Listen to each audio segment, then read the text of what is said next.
We think differently. Bonjour, Monsieur Apotéléos, vous nous entendez? Je vous entends très bien. Je me présente Didier Cavingue. J'ai l'honneur de pouvoir vous introduire à la Swiss UMaF University, virtuellement, ma foi, puisque c'est un petit peu l'usage. Et franchement, nous nous réjouissons de pouvoir avoir cette conférence avec vous. Tout va bien de votre côté? Bien, merci. J'espère que c'est le cas également pour vous. Oui, super. Écoutez, je vous propose qu'on puisse commencer dès que vous souhaitez. J'aimerais peut-être faire une introduction auparavant auprès de nos étudiants. Donc, nous avons un ensemble de professeurs et d'étudiants à la Swiss UMaF University qui vous écoutent aussi et qui sont vraiment ravis de vous avoir pour cette conférence. C'est un thème qui est extrêmement important. Vous êtes conseiller d'État, chargé du département de la cohésion sociale, membre du Parti socialiste, ancien conseiller administratif de Vernier de 2003 à 2018, président de l'association aussi des communes genevoises, et un rôle extrêmement important dans ce département de la cohésion sociale, qui rassemble en fait des politiques publiques fondamentales pour préserver et développer l'harmonie et les équilibres au sein de notre société. On vit, ma foi, tous cette crise pandémique, suivie aussi comme corollaire d'une crise, on peut dire, économique également. Votre département contribue à consolider ce qu'on appelle ce fameux vivre ensemble et puis éviter des ruptures du contrat social finalement qui nous unit. Et le grand problème, c'est justement toutes ces questions que tout le monde se pose finalement. Finalement, est-ce que cette crise est assez grave pour provoquer une rupture de société? Est-ce qu'on veut une solidarité attendue?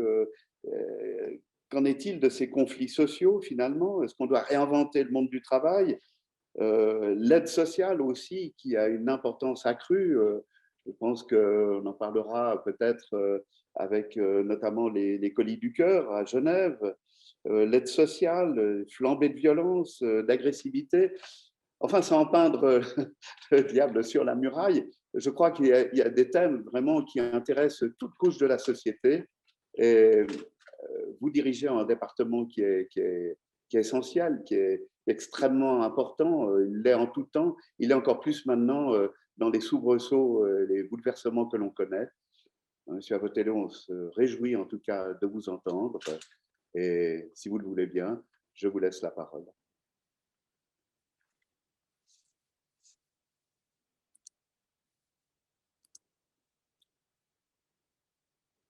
Normalement, je taxe de 5 francs toute personne qui loupe son micro. Je vais devoir mettre la main à la poche. Bonjour à toutes et à tous. Ravi que je suis de pouvoir partager cette heure avec vous. C'est vrai qu'à l'invitation, j'ai répondu immédiatement favorablement. Je pense que c'est toujours très intéressant et riche que de pouvoir dialoguer avec des étudiantes et des étudiants.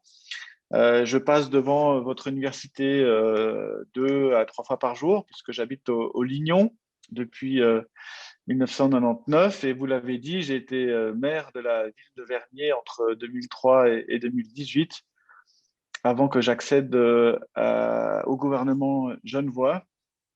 Le thème qui m'a été proposé est un thème relativement large. Et je vous avoue que effectivement, la façon dont on aborde le sujet de la cohésion sociale en temps d'actualité Covid est évidemment très différente par rapport à ce que j'aurais pu amener comme élément. Je le vis comme étant des opportunités pour pouvoir amener des changements. Ça va être un des thèmes que je vais évoquer. Peut-être pour essayer de saisir un peu le contexte du département. C'est donc un département qui rassemble l'ensemble des politiques sociales sous conditions de revenus. Donc, on délivre des prestations financières à celles et à ceux qui ont des revenus ou des revenus insuffisants. c'est à peu près 2 milliards de francs suisses pour le département sur, en gros, un peu plus de 8 milliards de budget cantonal. Donc, à peu près un quart du budget de l'État de Genève est un budget qui est consacré à soutenir celles et ceux de nos habitantes et de nos habitants qui n'ont pas assez de revenus financiers. Donc, évidemment, je vais y revenir dans un instant. Cela pose immédiatement la question du travail et de sa relation avec l'État, mais je vais y revenir après. À la constitution du département de la cohésion sociale, qui a été un nouveau département, une volonté du nouveau gouvernement, a été aussi de rassembler les politiques culturelles. Donc, il y a un office de la culture, du sport et des loisirs. Et puis, on a également, en fonction de l'évolution du gouvernement, hérité également du service des affaires communales, qui est un service qui est en relation avec les communes genevoises. Ça tombait bien puisque j'ai présidé l'association des communes genevoises pendant 3 ans et j'ai été 15 ans membre du comité. Donc, affaires sociales, et je vais y revenir, culture et sport, et dans le service des affaires communales. Dans l'office de l'action sociale, on a 3 grands domaines. Un domaine autour de l'insertion, avec un organisme qui délivre à Genève les prestations d'aide sociale, c'est l'Hospice général. L'aide sociale dans notre pays, c'est le dernier filet à disposition de celles et ceux qui n'ont plus rien. Dans la majorité, voire même dans tous les cantons suisses, l'aide sociale est délivrée par les communes. Le canton centralisateur de Genève, très centralisateur, a été toujours et depuis à peu près le XVIe siècle, dans une volonté de cantonaliser l'aide sociale. Donc, c'est l'Hospice général depuis à peu près la moitié du XVIe siècle qui délivre les prestations d'aide sociale. Je pense que c'est effectivement un élément important que ce soit le canton qui puisse ainsi garantir l'accès aux prestations de son dernier filet social jusqu'à toutes les personnes, plutôt que, comme on peut le voir parfois, des communes qui décident ou pas d'accorder des prestations. En Suisse, je rappelle qu'il n'y a pas de loi fédérale sur l'aide sociale. C'est donc chaque canton qui s'organise comme bon lui semble pour venir en aide à ses citoyennes et à ses citoyens les plus précarisés. Dans l'Office de l'action sociale, il y a également toute la partie intégration avec le monde du handicap.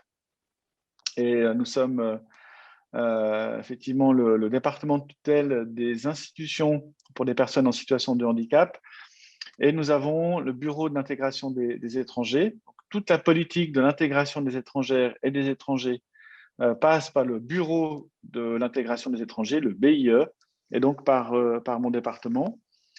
Et on a également la tutelle ou la surveillance de la fondation qui s'occupe des maisons de quartier et des travailleurs sociaux armés. Vous voyez que le champ est particulièrement vaste et vous l'avez dit, professeur, on a du coup effectivement ce souci permanent que je porte depuis que je suis le membre d'un exécutif, c'est le vivre ensemble. Et pour travailler sur le vivre ensemble, il faut travailler sur un aspect individuel et un aspect collectif. L'aspect individuel, c'est qu'il faut considérer que dans notre pays, aussi riche soit-il, et dans notre canton, aussi dynamique soit-il, y compris financièrement, nous sommes une des places en Europe avec un PIB qui est extraordinairement important et qui continue d'évoluer favorablement. Et pourtant, on a doublé le nombre de personnes à l'aide sociale en 10 ans. Et c'est donc un signe des inégalités qui se creusent dans le canton.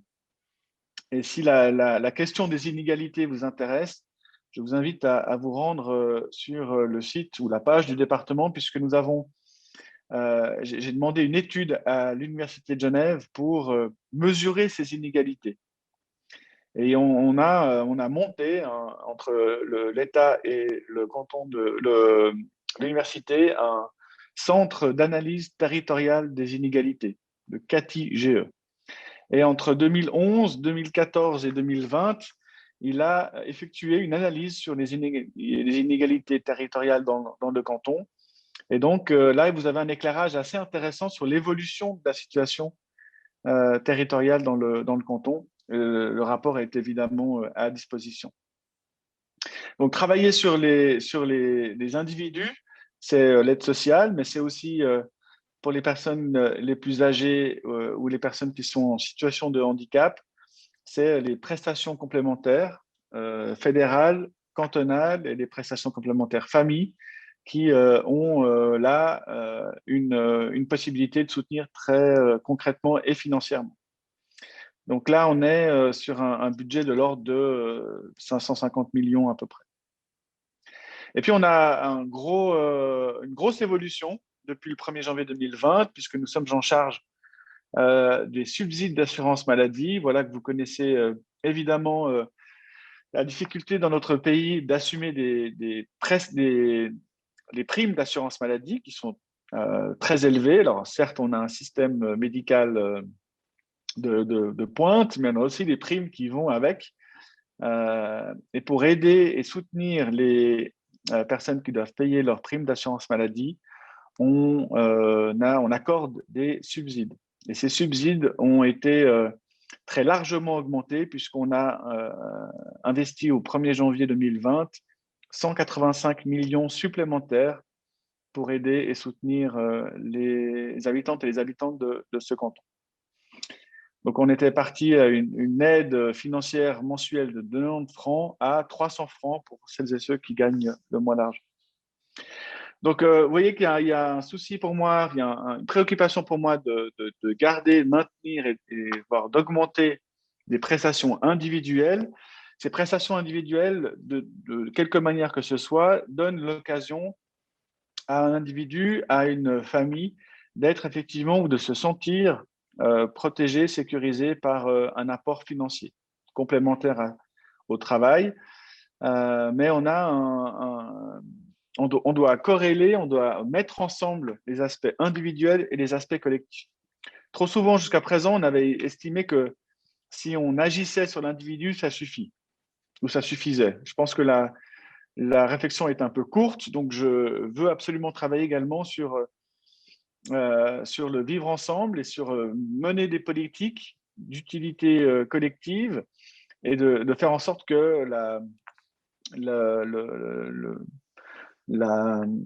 la magie puisse s'opérer entre les individus d'une manière naturelle ou d'une manière plus collaborative avec, par exemple, les associations qui sont en Suisse extrêmement faciles à mettre en œuvre. Hein. Il faut 3 personnes qui se mettent d'accord sur des objectifs et donc un statut. On peut monter une association en 5 minutes si on se met d'accord sur les buts.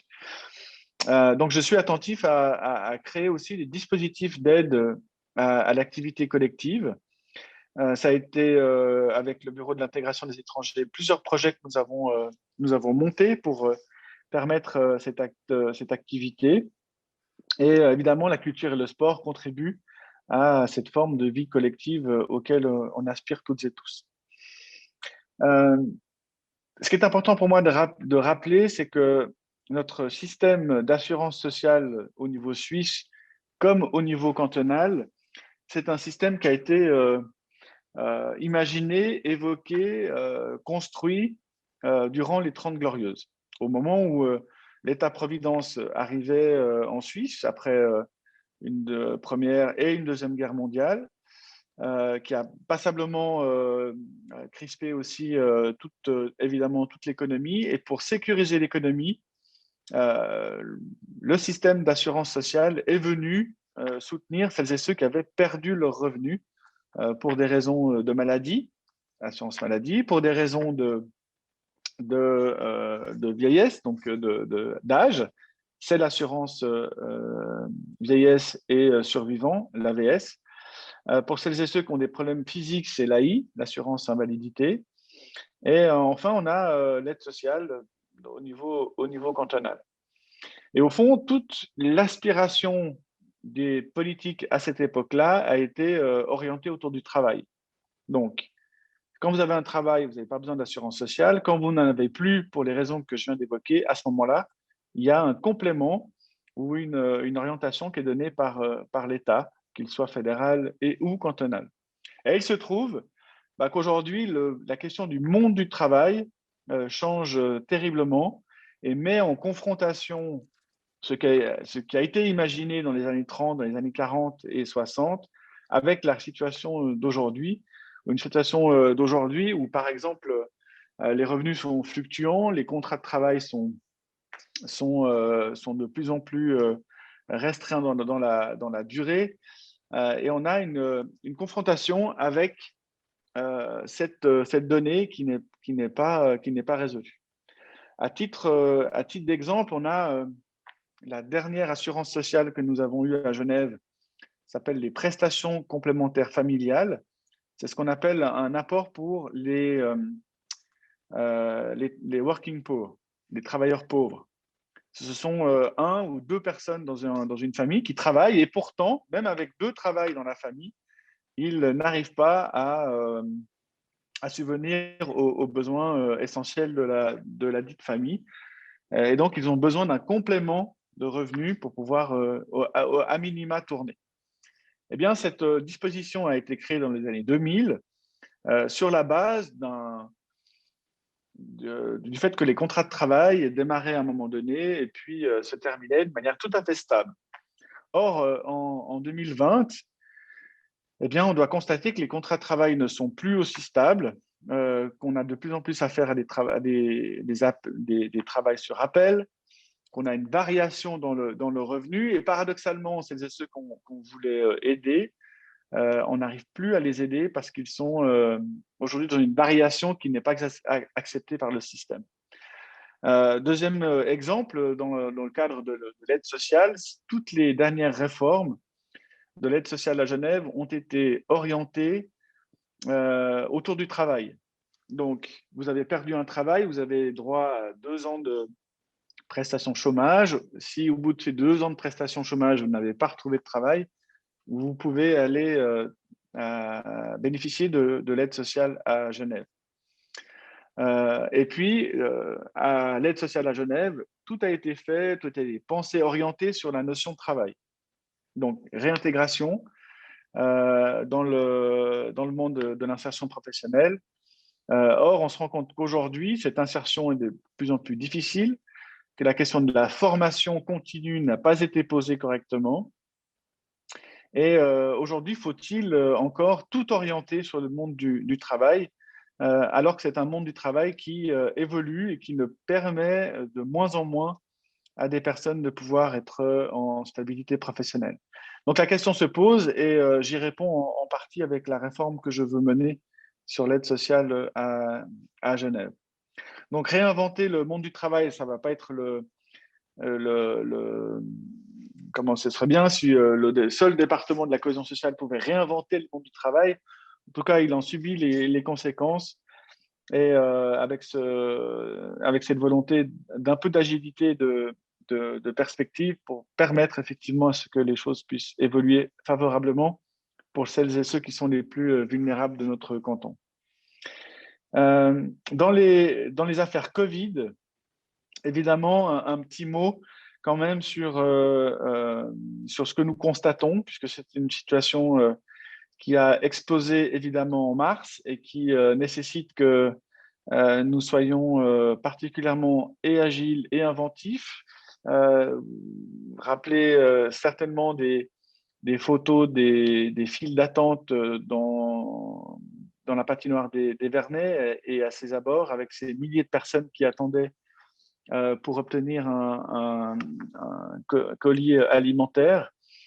Ça a été la révélation, effectivement, d'une Genève qui souffre, d'une Genève qui n'a pas la possibilité de subvenir à des besoins les plus élémentaires, comme celui de l'alimentation. et qui doit faire des choix. Et on a pu l'observer avec différentes études, notamment des hôpitaux. Effectivement, des choix ont été opérés sur la qualité, sur la quantité de nourriture, et puis sur des choix de santé où on réduit sa consommation de médecins pour éviter des charges financières. Donc, la question alimentaire s'est posée. Ensuite, la question du logement s'est également posée. Donc, on a voté un premier crédit de 5 millions pour aider notre banque alimentaire à l'achat de biens et de la redistribution. On a aujourd'hui 7 400 personnes qui bénéficient de colis alimentaires encore aujourd'hui. Donc, c'est un chiffre qui est important parce que en 2019, il y avait à peu près 2500 personnes qui en bénéficiaient. Donc, on a une augmentation conséquente du nombre de personnes qui bénéficient de ces colis alimentaires. Sur les sans-abri, on a aussi une situation tendue. Donc, là aussi, on a proposé que le Parlement accorde 1,4 million pour combiner le besoin des personnes sans-abri à être dans un hôtel et puis un intérêt de soutenir les autres Genevois qui sont sans activité depuis longtemps. Nous avons injecté plus de 7,4 millions pour compléter le besoin de l'Hospice général, donc notre service d'aide sociale à faire face à l'augmentation du nombre de bénéficiaires. C'est 9% de plus entre 2019 et 2020, avec une particularité qui est celle de constater que les indépendants, celles et ceux qui, au fond, n'avaient jamais besoin de l'État pour pouvoir subvenir à leurs besoins, eh ben, ont tout perdu ou une grande partie de leurs revenus et ont sollicité l'Hospice général. 57% d'entre eux n'avaient jamais sollicité une aide sociale ou une aide de l'État. Donc, voilà, c'est les gens qui ont beaucoup, beaucoup perdu et pour qui il fallait trouver une aide. C'est ce qu'on a fait à leur égard. Un autre élément par rapport à la situation de la Covid, c'est évidemment l'arrêt de la culture et du sport qui ont été décidés tant par le gouvernement cantonal que par le gouvernement fédéral. Et partant, on a là aussi des souffrances qui se sont fait jour, puisque un certain nombre de personnes n'arrivent plus à exercer leur activité culturelle ou sportive. Il y a une exception pour les sportives et les sportifs d'élite qui peuvent continuer à s'entraîner, mais tout le reste a été fermé. Donc, on a des enjeux aujourd'hui autour de la sortie de crise pour permettre à ces personnes dans le milieu culturel et dans le milieu sportif de pouvoir atteindre leurs objectifs. On a plusieurs projets qu'on veut mettre en œuvre dès lors qu'on aura une toute petite ouverture fédérale sur le fait de se retrouver. Pour l'instant, on est dans une situation où, en effet, on doit gérer encore cette crise de la Covid de manière importante et conséquente pour arriver à tenir le coup. Vous avez vu que ce sujet me passionne, mais au lieu d'en faire un monologue, certes passionnant, je l'espère pour vous, mais tout autant pour moi, je préférerais qu'on puisse, si vous êtes d'accord, professeur, qu'on puisse passer aux échanges. Tout à fait. Merci en tout cas, Monsieur Apotéléos. C'était évidemment extrêmement intéressant, instructif. On a bien entendu le message aussi déjà de tout ce que vous faites, de tout le dispositif que vous mettez en place au niveau déjà du canton de Genève. C'est vrai, vous l'avez souligné, on a un PIB qui est important au niveau suisse. Genève est considérée comme une des villes de qualité au niveau de la planète, peut-être les plus en exergue également. Et d'un autre côté, vous l'avez souligné aussi, nous avons des problèmes assez sérieux dus non seulement à la pandémie, mais également une crise générale, une crise de confiance. Alors d'un côté, vivre ensemble, effectivement, on a toujours tendance dans les crises, qu'elles soient économiques ou qu'elles soient pandémiques, à rejeter la faute sur les autorités quand les choses ne vont pas. En fait, c'est tous les partenaires ensemble qui sont responsables, à commencer déjà par le citoyen. Et on vit toute cette ébullition dans un problème de monde de travail qui change, vous l'avez également souligné, où il va falloir aussi se réinventer, aussi bien dans le domaine social, dans le domaine peut-être culturel également. On a une tendance maintenant à devenir, dans notre monde occidental, d'avoir cette tendance individualiste et consumériste. Et là, est-ce qu'il peut y avoir une contradiction finalement avec le fait de vouloir et de devoir vivre ensemble? Vous avez souligné aussi que vous viviez certains points de souffrance. Vous l'avez cité avec le Conseil fédéral. Je pense également avec une certaine partie de la population. On a une population qui va effectivement dans les inégalités, où la classe moyenne effectivement se réduit. Bref, on est véritablement dans un monde où il va falloir réagir. Vous le faites très bien d'ailleurs. Vous avez parlé également de réformes. Dans ce contexte, j'aimerais peut-être laisser la parole à un de nos collègues, Monsieur Robert Lancoire, qui pose la question déjà de la nécessité éventuellement d'un revenu universel. Peut-être, Monsieur Lancoire, vous aimeriez préciser votre question et puis on pourrait commencer peut-être le débat-échange de ce côté. Monsieur Lancoire.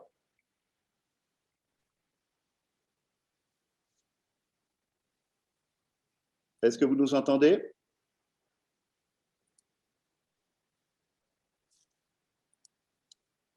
Alors, je crois que le micro est coupé. Monsieur Apotelos, est-ce que vous pouvez peut-être alors répondre déjà à cette question? Partout dans le monde occidental, on parle d'un revenu universel. Qu'est-ce que vous en pensez? J'ai vu que Marco Carreris levait la main, je réponds tout à l'heure. Alors, sur le revenu de base inconditionnel, le RBI, c'est effectivement un sujet qui est revenu d'actualité. Le peuple suisse s'était prononcé il y a de cela 7-8 ans sur l'idée d'un revenu de base inconditionnel. Il l'a refusé. Et je dois être honnête avec vous, à l'époque, j'avais voté non aussi. Je trouvais que le système tel qu'il était proposé ne répondait pas à un certain nombre de questions. Mais j'ai évolué dans ma pensée, et surtout avec la crise de la Covid, où je pense qu'effectivement, entre les travaux que nous avons menés et cette crise additionnée à cela, nécessite pour moi qu'on remette l'ouvrage sur le métier. Je pense que un projet RBI a son intérêt dans un canton comme le nôtre. Je pense aussi que l'évolution du travail, son mode d'accès et son mode de sortie, me conduit aussi à argumenter en faveur d'un revenu de base inconditionnel. Je pense qu'on a un intérêt à travailler cela sous l'angle économique, sous l'angle aussi de la responsabilité individuelle, contrairement à tout ce qu'on peut penser quand on parle de RBI, et sous l'angle aussi presque philosophique du rôle de l'État-providence dans un monde comme aujourd'hui. Et est-ce qu'on a besoin encore et toujours d'avoir des assistés, pour reprendre un vieux terme horrible? Je pense que la réponse est non, et qu'on peut travailler sur des formes différentes d'accès au travail. On peut travailler en étant au RBI. Mais ce qui me frappe dans le débat du RBI, c'est qu'on n'a au fond aucune définition commune. Et M. Lancard qui posait la question, je ne suis pas sûr qu'il parlait ou qu'il parle du même modèle de RBI que moi. Donc, on a paradoxalement des notions un peu similaires, mais on n'a pas du tout le même modèle. Dans certains modèles, c'est un RBI qui est suffisamment doté pour qu'on fasse des choix très individuels et donc pas forcément de travail. dans d'autres modèles RBI ou dans d'autres tentatives que j'ai pu voir, par exemple, dans certains pays du Nord, c'est un tout petit montant qui est accordé au titre du RBI. Et puis, du coup, ce petit montant-là ne permet pas de vivre. Donc, on doit compléter par le travail. Donc, je ne suis pas sûr qu'on parle de la même chose, si ce n'est qu'on a une intention, en tout cas, qui est de revoir, de repenser, de re-questionner le monde du travail et donc d'aborder ça sous l'angle du RBI. D'accord. Merci. Nous avons aussi une question de Rudolf Klaus. Que prévoyez-vous en fait pour un accroissement inévitable de personnes en difficulté, mais non pas seulement du côté matériel, mais également sur le plan psychologique, sur le côté dépression, suicide? Est-ce que là, on prévoit, disons, peut-être une forme d'aide qui peut éviter justement de basculer finalement dans un domaine qui n'est pas seulement effectivement matériel, mais qui nous touche beaucoup. Il y a des statistiques d'ailleurs importantes qui viennent d'être publiées en Suisse, également à Genève, où le taux de déprime, de dépression est extrêmement important et prend une très grande ampleur. On a quadruplé le nombre de ventes d'anti-anxiolytiques à Genève en une année. Donc, on a un champ de tension qui arrive, qui est celui du bien-être, puisqu'on subit ces décisions fédérales, cantonales, j'allais dire mondiales, mais c'est à peu près vrai, dans le sens où, après nous être occupés des individus les plus vulnérables, après nous être occupés du monde économique, culturel, sportif qui souffre, eh bien, il y a les individus. Et quand je lis la difficulté des étudiantes et des étudiants pour prendre un domaine que vous connaissez bien, ce n'est effectivement pas que des notions de difficultés économiques. Bien entendu, ça se pose puisque les petits boulots qui permettent de compléter ou d'avoir un revenu n'existent quasiment plus, avec une situation psychologique qui est difficile à faire. Et en fait, on a une augmentation du nombre important de personnes qui sollicitent les hôpitaux universitaires de Genève en psychiatrie pour pouvoir être soutenus. Les médecins, psychologues et psychiatres sont débordés. Ils étaient déjà, ils le sont encore plus aujourd'hui. Et ce que j'envisage de travailler, c'est effectivement la santé n'est pas dans mon domaine d'activité, vous l'avez compris, mais c'est quand même de faire en sorte que nous nous intéressions à ces données-là avant que ça explose. La difficulté que nous rencontrons, c'est qu'évidemment, si on peut donner à un individu un coup de main ponctuel ou plus régulier, il y a un sentiment plus général autour de la perspective de sortie qui donne un espoir. Et cet espoir-là, en fait, il est difficile à donner puisque la crise de la pandémie provoque des décisions de fermeture et de risque de ne pas voir le bout du tunnel. Et puis, travailler sur les aspects psychologiques, de bien-être des habitantes et des habitants, veut dire qu'on travaille sur du collectif. Puis pour travailler sur du collectif, il faut nous autoriser à rassembler du monde, à rassembler des personnes autour d'un stade, autour d'activités qui je m'entends en écho là. Ouais. D'activités qui soient effectivement particulièrement enthousiasmantes. Excusez-moi, je vais juste demander à nos participants de bien vouloir fermer leur micro, sauf pour prendre la parole, ce qui permet justement de pouvoir continuer tranquillement les débats. Je vais vous en prier, monsieur, à côté de vous. Oui. Voilà, donc répondre à la question, ça veut dire répondre aussi, avoir une perspective autour d'une activité collective qui, pour l'instant, effectivement, reste et demeure interdite puisqu'on a une obligation d'interdiction de plus de 5 personnes, que ce soit dans le domaine privé ou dans le domaine public. Mais le fait de ne pas voir ses amis, de ne pas avoir ce petit moment d'échange informel nécessaire. Alors, je salue Zoom parce que c'est très, très, très pratique, mais je commence toujours mes Zooms par prendre 5 minutes pour poser la question aux gens, comment ça va? Parce que sinon, on commence par le point 1, c'est ça, le point 2, c'est ça, le point 3, c'est ça. Alors, on a gagné du temps, c'est efficace, et notamment, ça m'évite d'aller en Suisse alémanique avec mes collègues pour aller à 2 heures à Berne, 2 heures retour. C'est très pratique, mais en même temps, on va d'une efficacité redoutable sans qu'on se soucie de l'autre. Donc, je prends toujours 5 minutes au début pour poser des questions. C'est quoi ton ambiance? Comment ça se passe pour toi? Vous savez, tous ces petits moments avant et après les réunions qui sont aussi essentiels que l'ordre du jour. Est-ce que vous pensez alors qu'en raison de la crise pandémique, nous sommes évidemment davantage, je dirais, condamnés, pour prendre un terme un peu fort, à se mettre au Zoom, au télétravail? Ça va nuire à la longue finalement à notre côté relationnel, ou est-ce que vous pensez qu'on va revenir quand même à une certaine normalité après que la crise soit passée? Alors, je n'aspire pas enfin, je travaille à ce que la normalité puisse évoluer.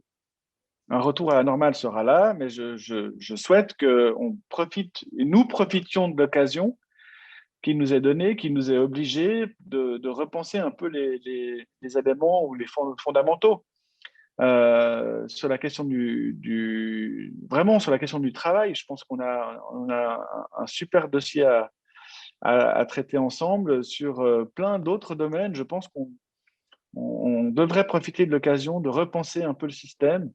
Alors, je le fais dans mon domaine, mais je pense qu'en matière de santé, il y a de l'intérêt, en matière de relations des communes avec leurs personnes âgées, leurs seniors. Je pense que là aussi, on doit s'améliorer. Moi, tout au début de la crise, mobilisé toutes les communes autour d'un plan de solidarité communale, parce que je voulais pas qu'une personne âgée, senior, soit isolée chez elle pour se protéger. Elle avait besoin de se protéger, c'était juste de le faire comme ça, mais on ne peut pas les laisser comme ça aller toute seule. Donc, on a un gros travail à faire sur quelques fondamentaux.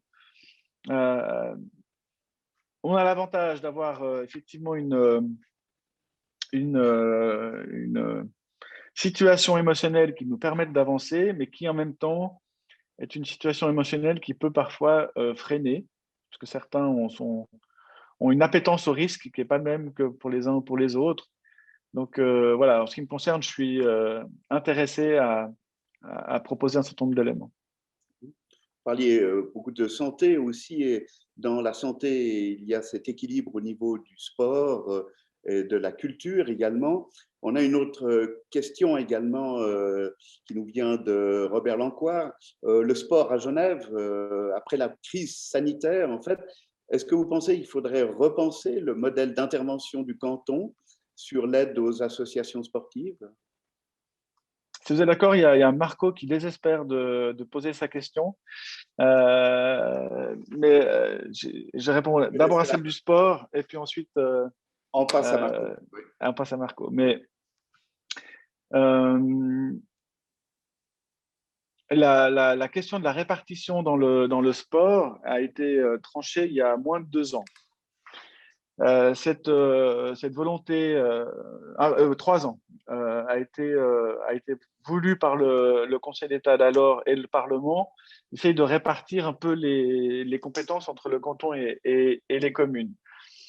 La décision de répartition visait à assurer effectivement que toutes les associations sportives sont du domaine des communes, et les grandes infrastructures cantonales, type Stade de Genève et patinoire, sont du domaine du canton. Et les associations fêtières sont mixtes. C'est un choix malheureux, mais c'est comme ça.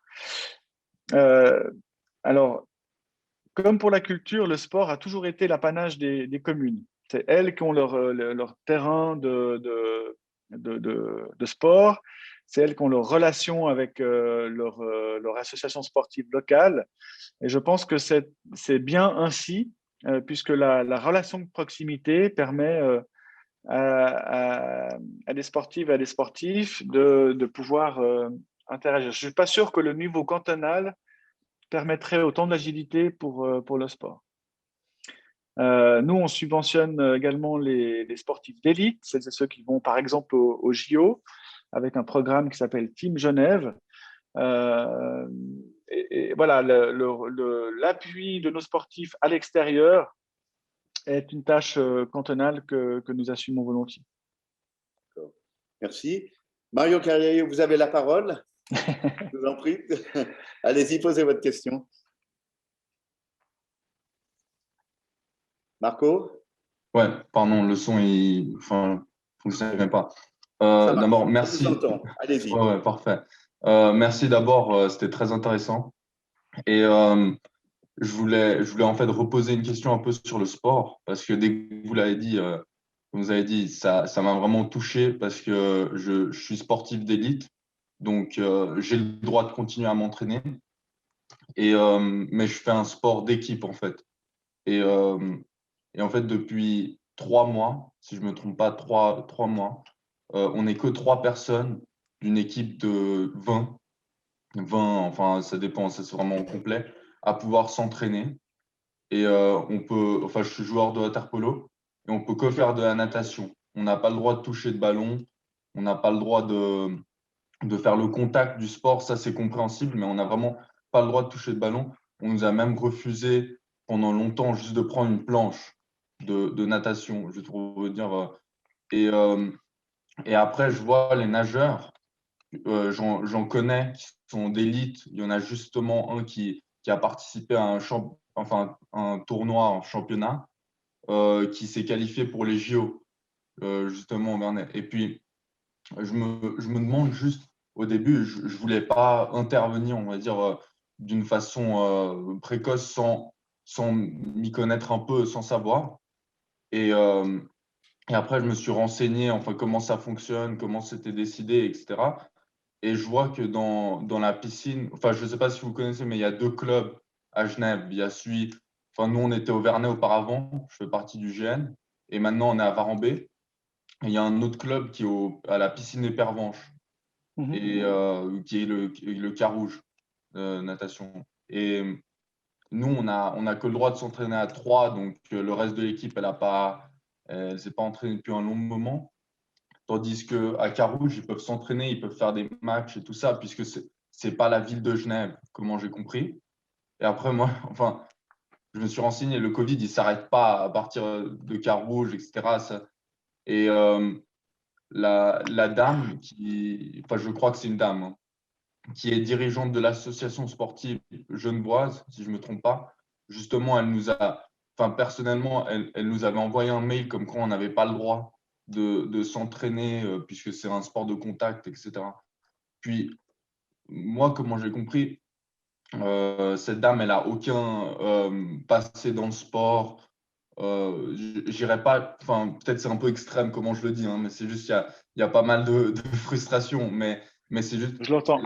elle n'a aucune connaissance des sports. Et puis, je veux dire, euh, dans toute la logique, quand on vous dit un sport d'équipe, on pourrait laisser s'entraîner des gens on se voit quotidiennement.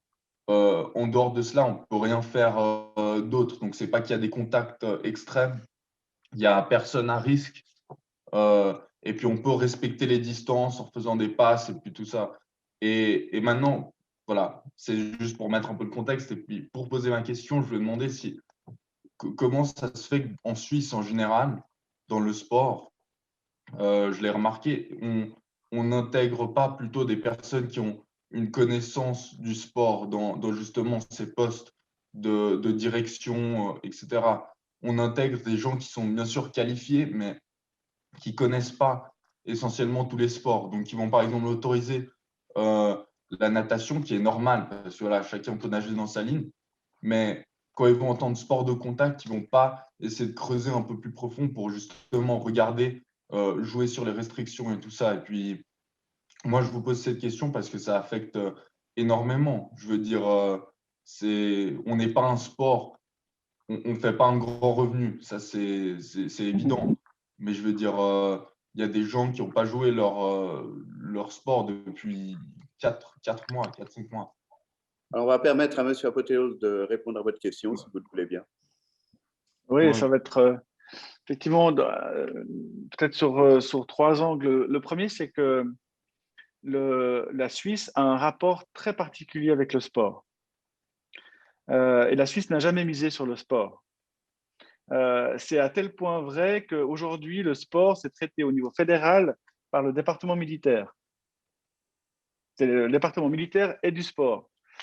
Pour vous dire à quel point ce n'est pas inscrit dans l'ADN de la Suisse que de soutenir des sportifs et des sportifs.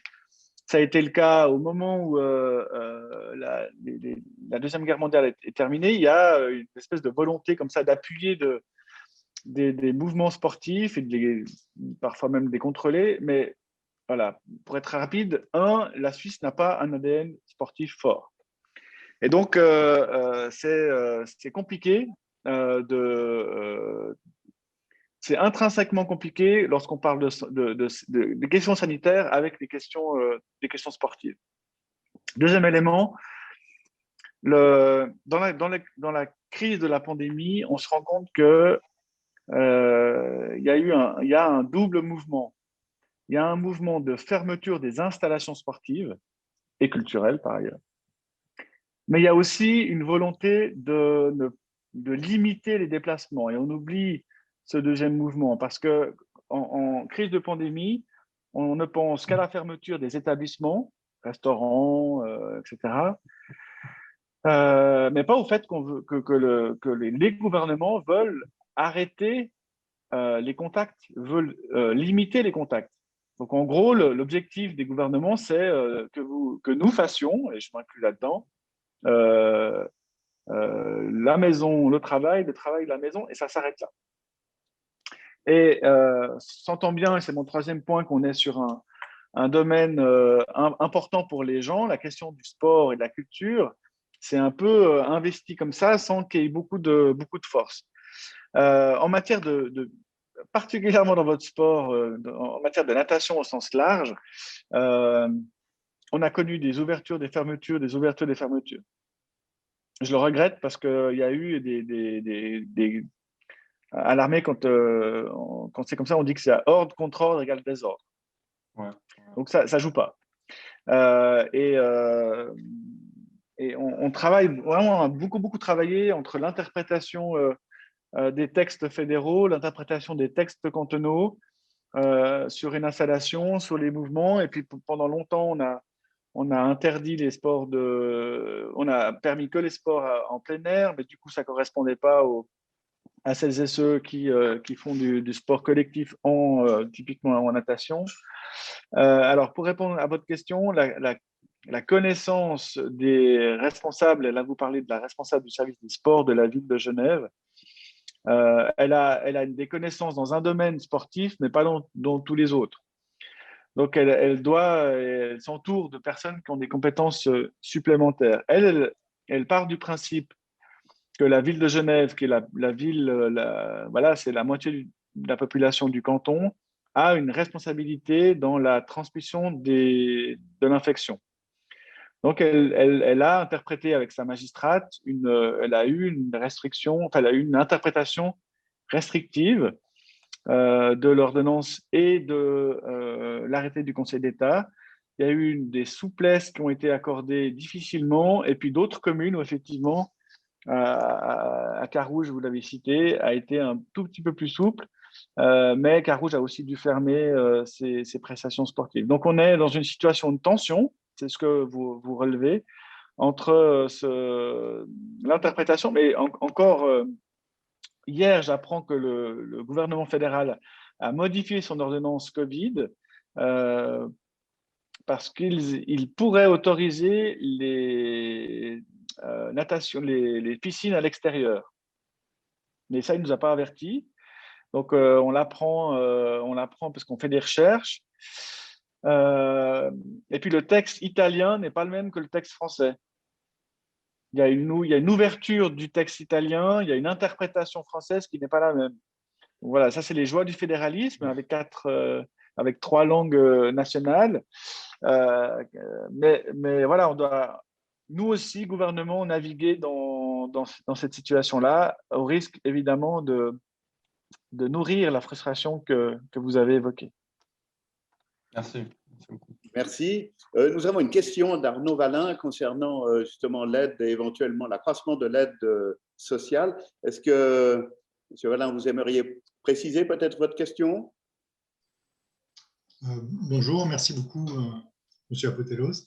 Non, juste, je me demandais si la réorganisation post-Covid, c'est-à-dire si on est capable déjà de se projeter un petit peu en avant, parce que c'est un peu compliqué en ce moment hein, pour tout le monde.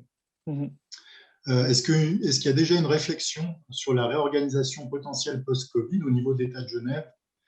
Je pense en termes de centralité des départements, justement, des différents budgets. Pourquoi? Parce qu'on peut assez facilement imaginer que malheureusement, il y aurait une part importante de la population qui deviendra population à aider, entre guillemets, ce qui n'était quand même pas forcément le cas. Voilà, on n'était pas sur des majeurs, hein, on n'était pas sur des grandes parties de population majoritaires.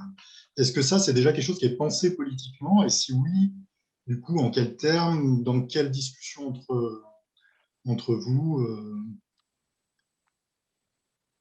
Je ne suis pas sûr d'avoir compris votre question sur la centralité des départements. Si vous pouviez juste éclairer cette phrase.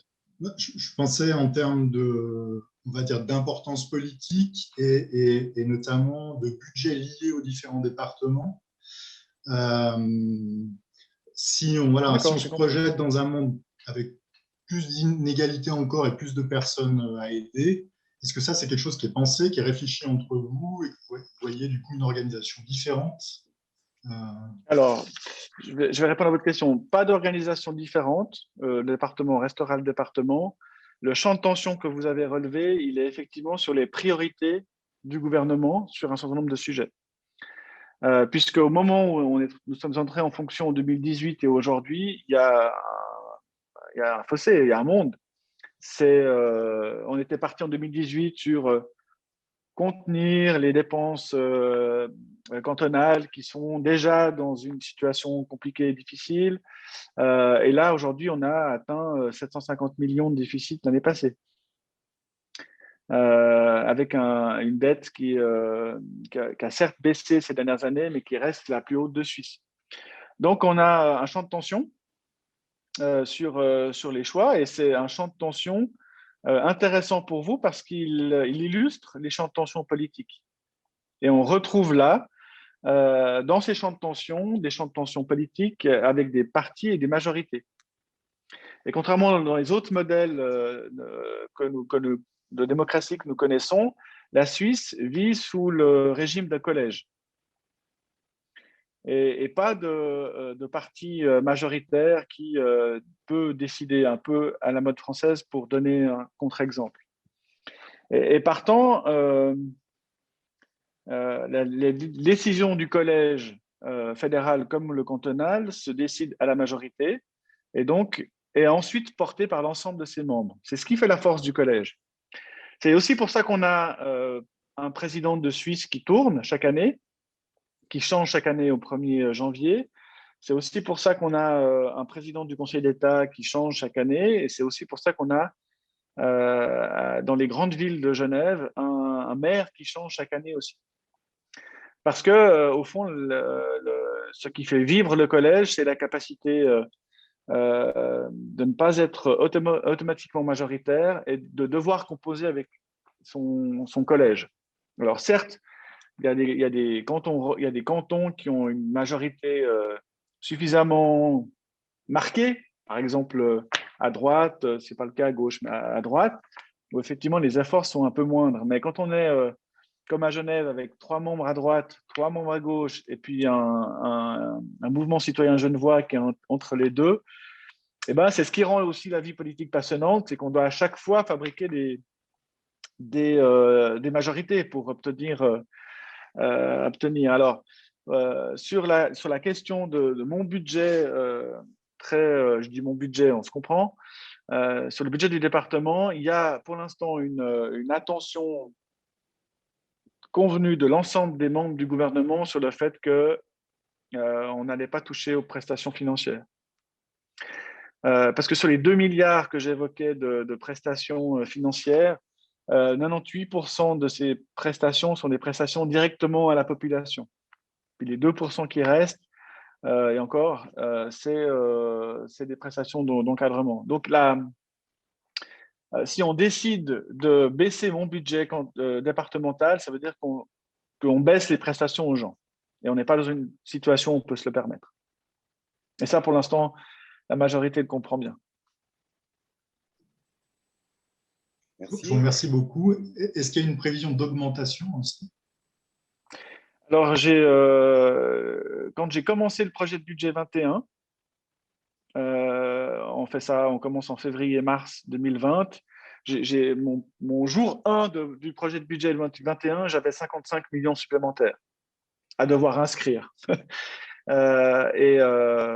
on parle de subsides d'assurance maladie, de prestations complémentaires pour les personnes âgées, de places supplémentaires pour les personnes en situation de handicap et d'aide sociale, j'avais une augmentation automatique d'une 60aine de millions.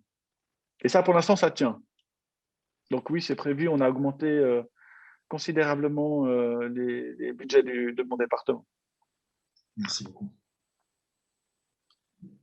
Merci. Nous avons aussi pas mal de questions concernant la coordination entre la Confédération et les cantons. Est-ce que vous-même, Monsieur Apotelos, vous sentez en phase, en harmonie avec la Confédération? Est-ce qu'il y a des tensions, ne serait-ce que pour tenir vos budgets, pouvoir éventuellement même les accroître? Est-ce que là, il y a une certaine lutte, disons, ou bien au contraire, une entraide, une cohésion, puisqu'on parle de cohésion, en fait, qui se fait bien? Alors, peut-être plusieurs éléments. D'abord, le Conseil fédéral nous informe de ses décisions s'agissant du Covid une demi-heure avant tout le monde. Donc, on n'a pas le temps de préparer notre communication.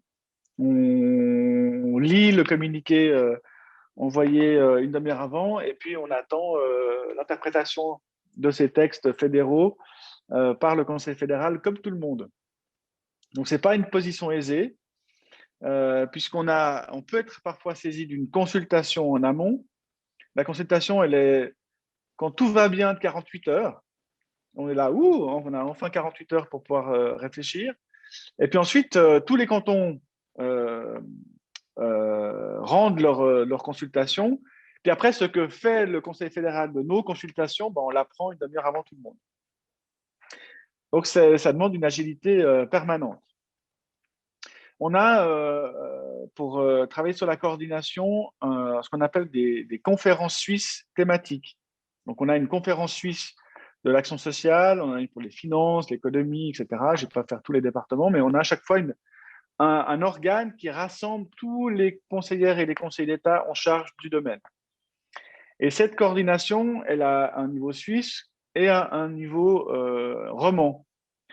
Donc hier, par exemple, à 5 heures, j'ai eu une coordination sur le thème de la culture avec mes collègues en charge de ce domaine pour essayer de peser sur le Conseil fédéral pour ouvrir un peu la culture. Dans ce cadre-là, on a un travail qui est fait, mais on a aussi le devoir de constater qu'entre les Suisses alémaniques et les Suisses romands en matière de gestion de Covid, on n'est pas dans le même monde. Donc, c'est l'avantage de la Suisse, mais en même temps, c'est compliqué à gérer parce qu'on a de telles différences d'appréciation qu'il y a une nécessité du temps pour se convaincre parmi et donc d'utiliser ce fameux axiome mathématique du plus petit dénominateur commun. Or, effectivement, on est dans l'urgence et parfois, c'est difficile à trouver ce plus petit dénominateur commun. Par rapport au budget, 2 éléments de réponse. Le premier, c'est que la Confédération a toujours un même principe, c'est qu'elle dit si je mets 1 franc, tu mets 1 franc. Donc, dans le domaine de la culture, le Conseil fédéral a versé 16 millions pour soutenir les activités culturelles qui n'ont pas pu être développées et avec l'obligation que le canton met 16.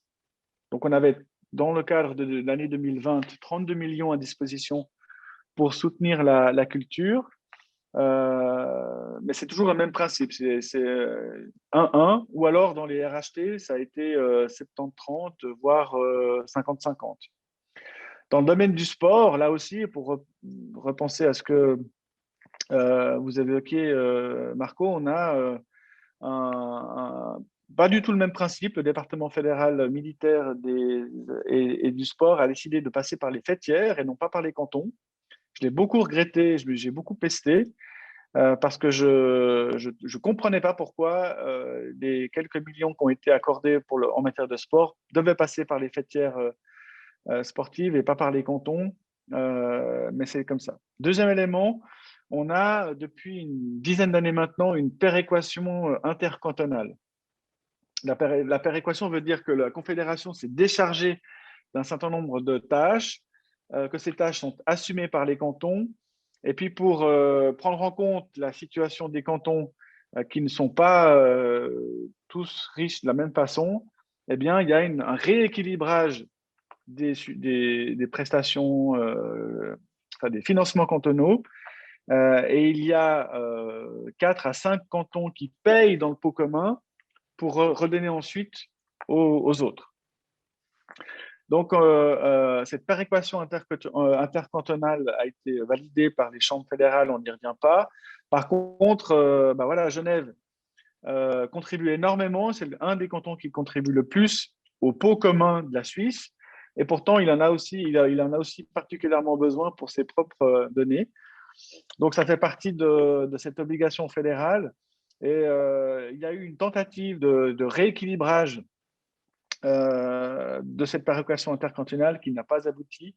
Le gouvernement fédéral a voulu être trop gourmand, les cantons l'ont refusé. Mais voilà, ça fait partie aussi de cette notion d'équilibre de budget que de parler de la péréquation intercantonale. Merci. On vous a aussi bien entendu effectivement sur la nécessité d'avoir cette harmonie, cette cohésion, ces discussions intenses et à court terme aussi avec la Confédération.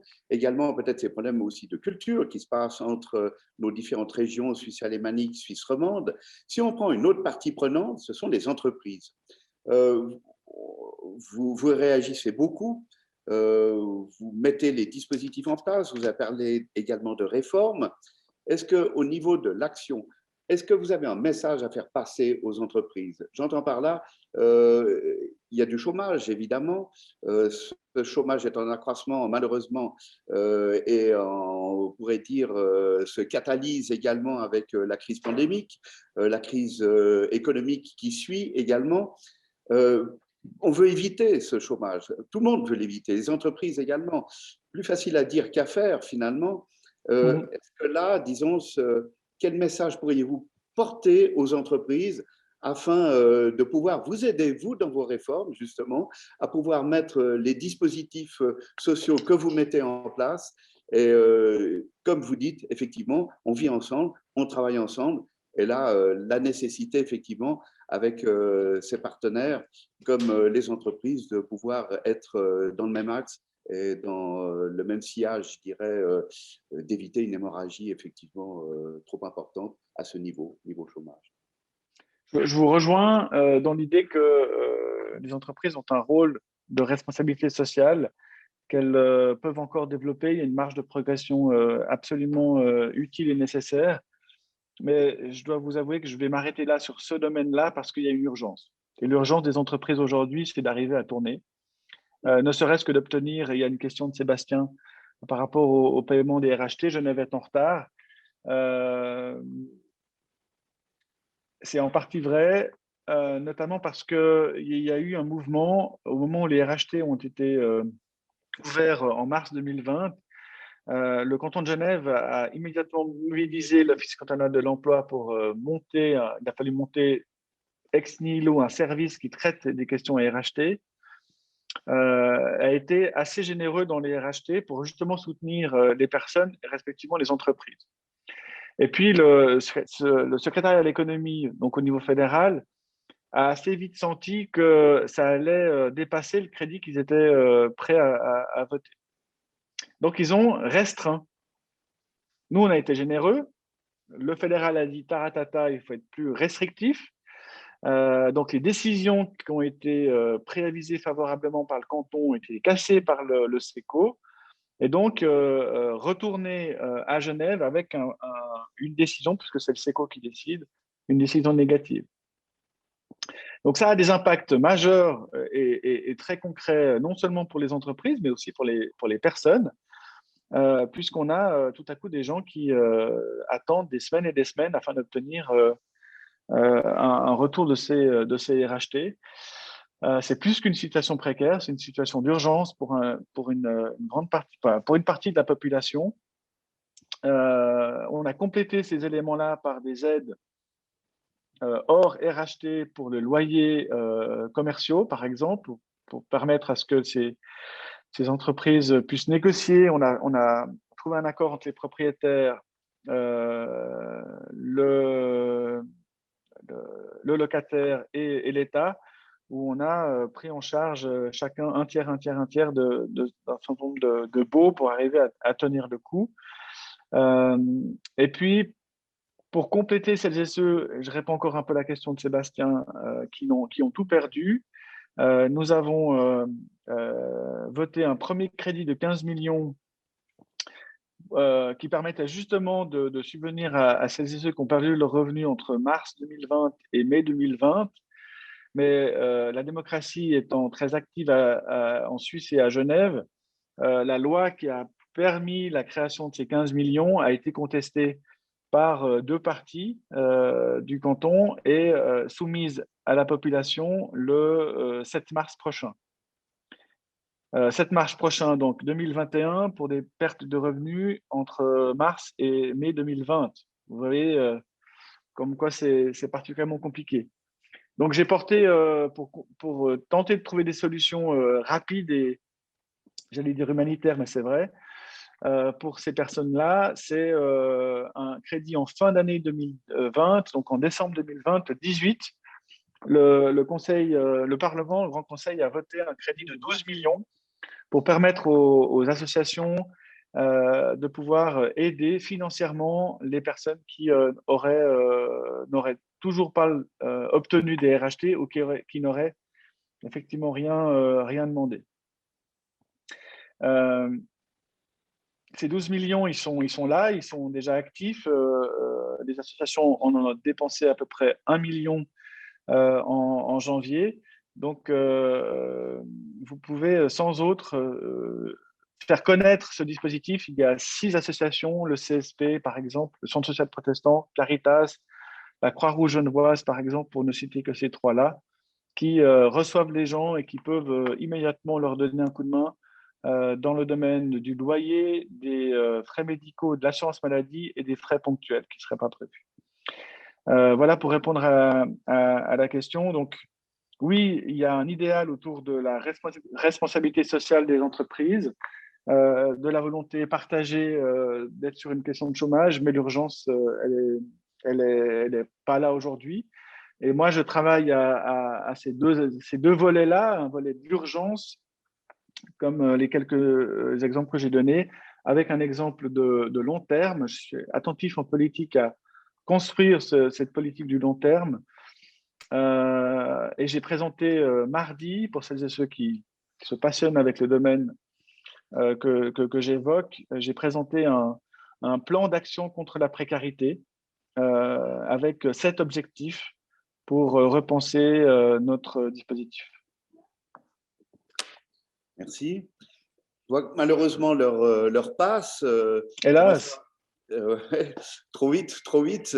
Est-ce qu'il y aura une dernière question, peut-être à M. Apotéléos? Il y a une dame Rosario Martinez Castro, qui pose une question sur, j'ai parlé du CAT-IGE, donc ce centre d'analyse territoriale des inégalités qui a été monté après une expérience parce que vous posez une question sur la différence entre les communes. Oui, il y a des différences. Et la proposition du canton de Genève a été de monter des réseaux d'enseignement prioritaires.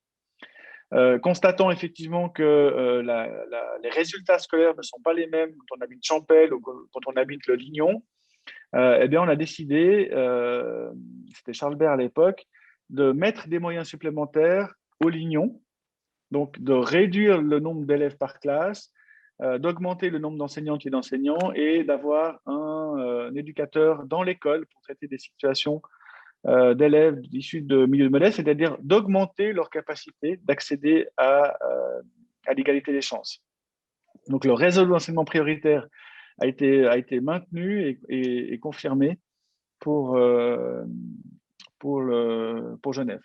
Donc, il y a des différences et elles sont travaillées pour améliorer, c'est ce qu'on appelle un peu la discrimination positive, qui est un sujet un peu débattu, mais le principe a été celui-là.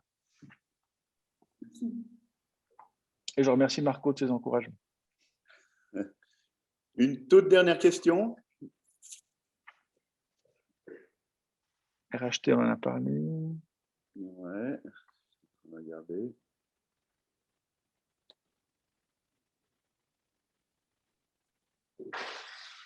Bien, je crois qu'on va alors clore, disons, la conférence ici.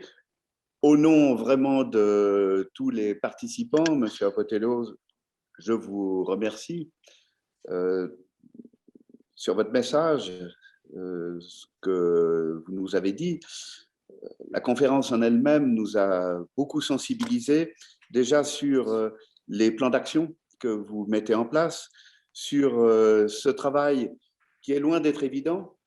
Donc, vous avez la responsabilité au niveau du département, puisqu'il s'accompagne d'un côté sur un aspect d'urgence, vous l'avez dit également, et sur du long terme. Difficile de pouvoir jongler sur ces deux aspects, vous le faites pourtant, vous le faites très bien d'ailleurs, et toujours dans le cadre de la crise que l'on connaît. C'est un défi qui est majeur, effectivement. Ce département qui est essentiel, on le sait, dans une image que reflète Genève avec sa qualité de vie, on s'aperçoit à travers plusieurs exemples, que ce soit les Colis du Cœur, que ce soit en nombre de chômeurs qui augmente et qu'on aimerait évidemment vouloir réduire à court terme. Il y a des défis qui sont importants. Il y a des défis dans le temps. Il faut réagir maintenant, vous le faites. À long terme également, ce sont tous ces plans d'action qui sont mis en place. C'est important. Ça nous a sensibilisés véritablement, ce que vous nous avez dit, ces messages. Ça nous donne également toute cette dimension que ces deux mots vivent ensemble. Ce n'est pas uniquement une parole, mais au contraire un acte dont je pense que tout citoyen finalement doit être responsable et que nous devons prendre également pour nous. Oui. Merci en tout cas. Merci à vous de cet échange, toujours passionnant. Merci des encouragements et surtout bon courage à nous. Prenez soin de vous et à une prochaine peut-être. We think differently.